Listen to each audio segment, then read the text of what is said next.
Hi, welcome to 5 Minutes of Torah with the BI Rabbi. I'm Rabbi Adam Stein. So I want to talk to you today about an interesting law in Israel. It's one that I've been thinking about the past few days. It's not one of the laws from yesterday or today that just got passed, the nation-state law or one of those. It's one that was passed in 2013, and it makes it illegal to perform a marriage ceremony in Israel if you're not under the authority of the ultra-Orthodox chief rabbinate. And the reason I'm thinking about this is a colleague of mine, an Israeli Masorti or conservative rabbi, a colleague of Rabbi Blumen's, a colleague of Rabbi Infeld, Rabbi Dubi Haiyun. He was woken up at his house in Haifa with knocks on the door at 5:30 in the morning, I think Thursday morning Israel time. And this was the Haifa police coming to his door to arrest him and bring him to the station because the Haifa chief rabbinate had filed a complaint that he had been performing weddings illegally. Now, there are a lot of Reform rabbis and a lot of our fellow conservative rabbis who perform weddings in Israel all the time for people who want a meaningful wedding done by a rabbi who's going to make it personal for them and meaningful. And maybe it's the rabbi of their synagogue, maybe they just sought out a rabbi who would have a good connection. Maybe they didn't want to go through the ultra-Orthodox chief rabbinate.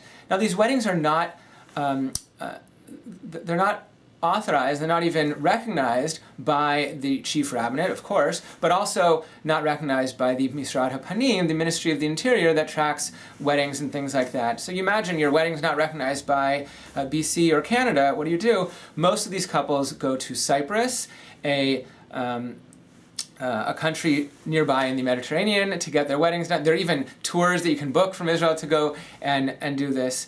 But some couples don't do that. They just say, you know what, this is our wedding, and that's it, and this is what it means to us to be married, and if the country doesn't recognize it, too bad. So Dubi Haiyun, he was in the station, arrested for a few hours. He eventually got released, as long as he promised to come back later and deal with the court.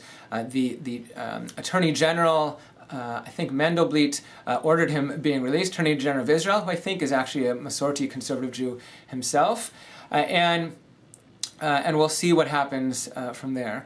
But the day that it happened, it was so ironic and maybe even purposeful from the chief rabbinate or the police in Haifa.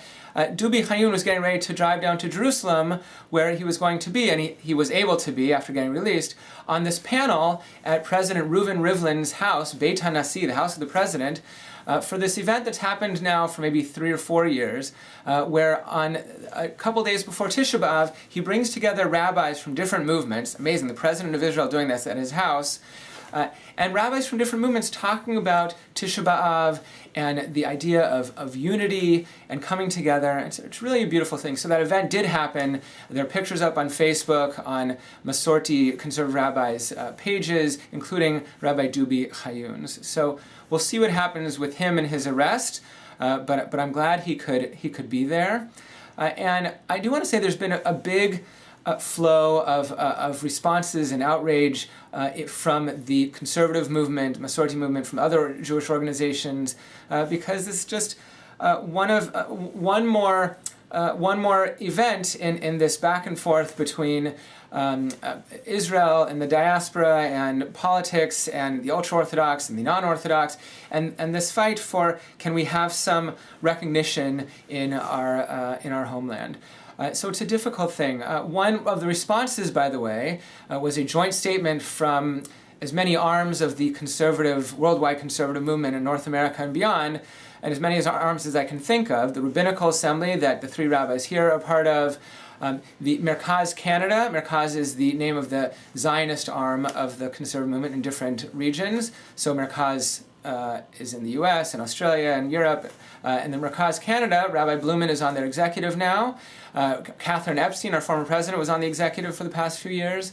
And then even the North American Association of Synagogue Executives, like Esther, our executive director, among all the other organizations, was a part of this statement, just really condemning this thing that a rabbi would be arrested for doing a wedding. So my hope is that on Tisha B'Av, we can use it as a way to come together as a Jewish community, to sort of beat back this feeling of sinat chinam, what we're told in our tradition that the temple was destroyed for, that Jews were having baseless hatred, sinat chinam, among ourselves, and that was the reason, according to the rabbis, for the destruction of the temple. So we're actually doing some coming together in unity. Tomorrow night, it's Friday morning now as I record this, so tomorrow night at 7:45, we're coming together in our synagogue, hopefully outside if the weather's nice, for a meal, the final meal of Shabbat and the final meal before the fast of Tisha B'Av. So 7:45, eating and singing and some learning, and then we'll go inside to a nicely lit, low-lit lights in the sanctuary and some candles, and we'll be having Mariv and chanting Eicha, the Book of Lamentations. So the coming together is Beth Tikva from Richmond, Harel from West Vancouver, our two fellow conservative synagogues in the Lower Mainland, just like last year, coming together with us and joining together as three different communities to be together for this holiday. So I hope you'll join us, and I hope you'll support our fellow Masorti conservative Jews in Israel. Shabbat Shalom.